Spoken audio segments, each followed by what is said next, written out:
Welcome back. If you're just joining us, you're watching the news at 10 live on Channels Television. A reminder of our top stories. President Muhammadu Buhari meets with Kaduna leaders over violence in the state. Vows that the federal government will take the strongest measures possible to punish the perpetrators. Labour unions hold rallies across the nation over 30,000 naira minimum wage demand, threaten to embark on nationwide strike on November the 6th. State governors offer to pay 22,500 naira as minimum wage against the 30,000 naira demanded by Labour. And a German ex-nurse admits to murdering 100 patients, making him one of the world's most prolific serial killers.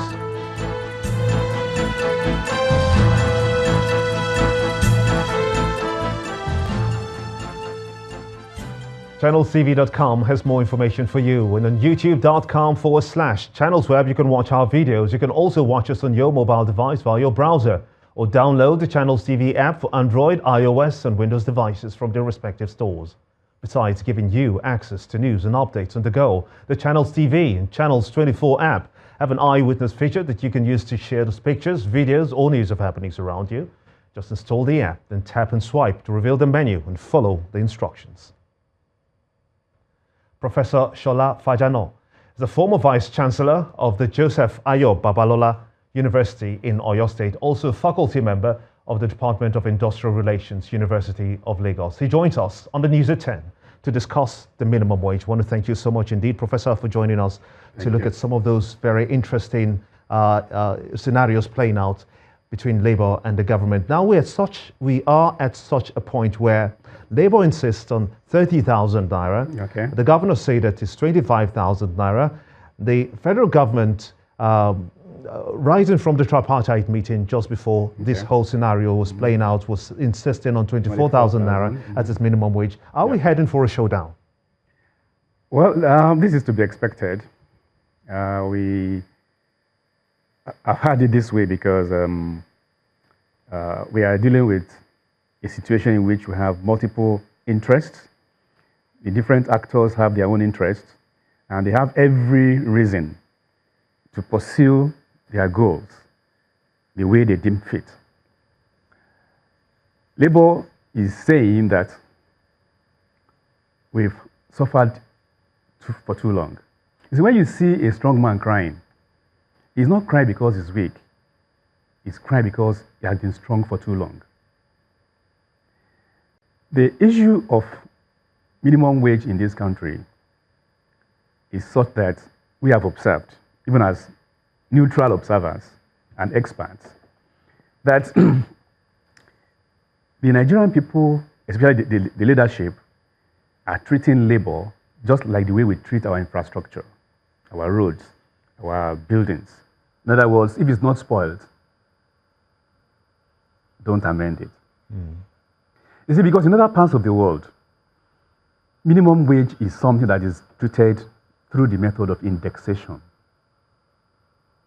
Living wage, from time to time, you align it with the rate of inflation, and everybody is home and dry.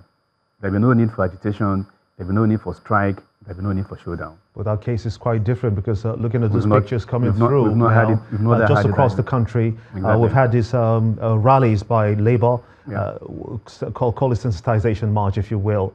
But how we getting to that point where we're able to resolve these issues before November 6th? Do you see that as a possibility? November 6th is around the corner.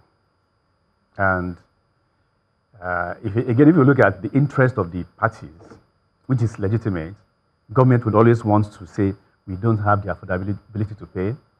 And government wants to elongate the duration of the negotiations and the final decision so that they can gain time. Again, that is legitimate. But they have a responsibility, and they have to discharge that responsibility.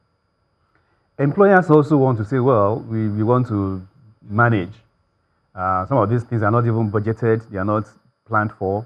There are things that are just being brought in the middle of the game. And therefore, like I said, each party wants to protect its own interest.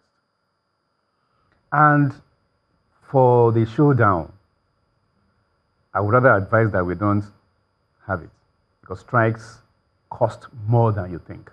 But strikes are very expensive. Labour is to saying, all sides, not just to Labour side alone. My apologies. Labour says that the tripartite committee has come up with this resolve and it has come up with a figure. Yep. Take it and submit it to Mr. President, who instituted this tripartite committee, and let him do the necessary things. Shouldn't that be the next step? Well, there's something we call the concept of good faith. Negotiations should be done in good faith. But when you find out a situation is on your hands, where you can gain some advantage to your side, all is fair in that case.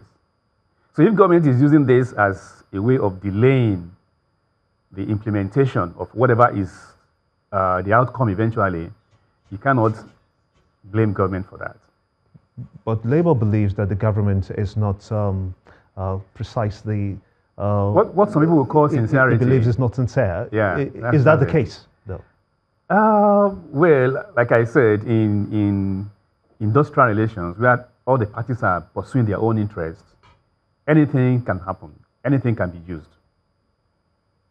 If you call it insincerity, it is just a way of saying, let me just do that for a short while. Maybe at the end of the day, some billions of naira may have been saved in the consequence. But you believe that all of this will be resolved before November 6th? I believe that there will be a resolution before November 6th. I must thank you so much indeed, Professor Shola. I'm afraid that we don't have much time. I wish we did, but I must thank you so much indeed, Professor Shola Fajano, a former Vice Chancellor of the Joseph Ayo Babalola University in Oyo State, as well as a faculty member of the Department of Industrial Relations, University of Lagos. Thank you so much indeed for sharing your thoughts. Thank you very much. With us on the News at 10. Let's quickly switch our gears now to our Abuja studios with Ibrahim Adra, who's standing by to take us through a couple of more stories. On the News at 10, Ibrahim. Hello, Gimba. Well, for the third day running, members of the Islamic Movement of Nigeria have clashed with security operatives, this time around right here in the nation's capital. Trouble began today when members of the sect held a procession to mark one of their holy days around Pt.2 in Abuja amid heavy security presence. They were, however, stopped as they attempted to gain access into the central business district. The police then dispersed the procession with tear gas shots. The incident, which lasted well over an hour, caused chaos in the area, with passers-by scampering for safety.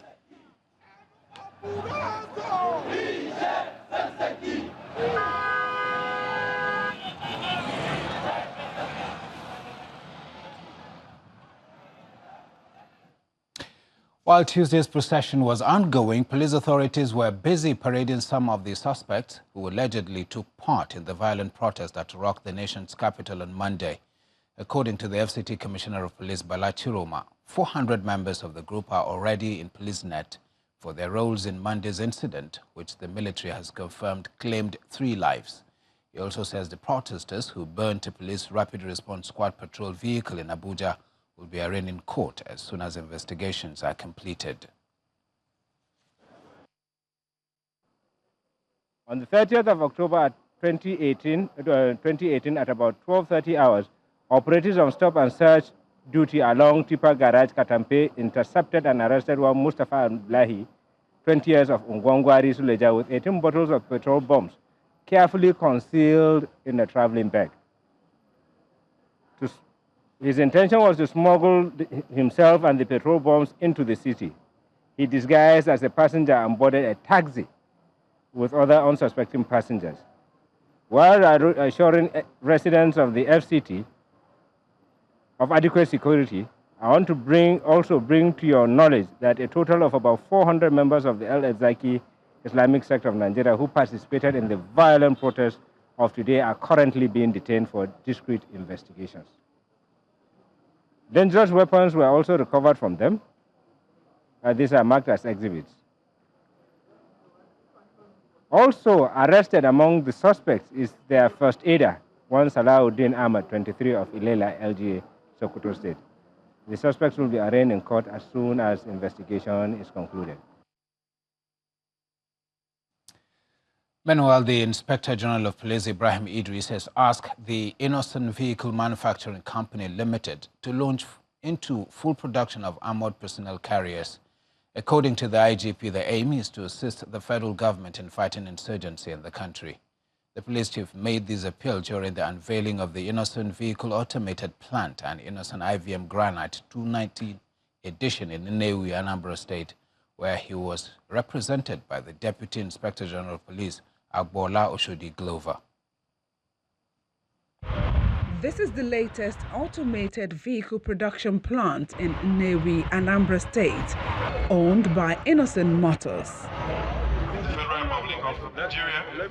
Here to see to the formal commissioning is the Deputy Governor of Anambra State and the Deputy Inspector General of Police and their entourage. According to the Chief Executive Officer of Innocent Motors, the plant is designed to achieve the coupling of a whole vehicle in 4 minutes instead of 6 hours if done manually. We are very cooperated with Nigerian Army Authority for the design and modification, manufacturing and supply of military vehicles. Innocent Vehicles products are conceived for Nigerian roads and needs, particularly for mass transportation, including the production of medical, environmental, and utility vehicles. Our brands of vehicles have been highly patronized by different levels of government and its agencies, as well as the private sectors.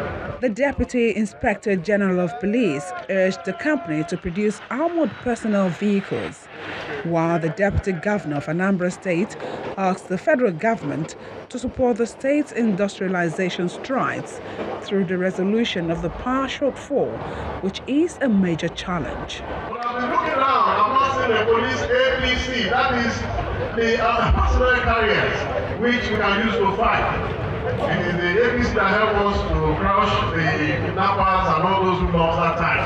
So please, we will need them. The only place I know that we do vehicle manufacturing, but the need is requirement we are not making available. That is power. It's still running a generator here in this plant. That's where the federal government needs to come in. That's where the state government needs to come in. The dignitaries got a chance to see more of the plant and also unveil the Innocent IVM Granite 2019 edition, the latest vehicle by Innocent Motors. All right, ladies and gentlemen, I want to... And that's all from the nation's capital. We'll take a break now, but when we return, PZ Cussons relaunches popular dishwashing liquid, Morning Fresh, with a new look. Do join us again.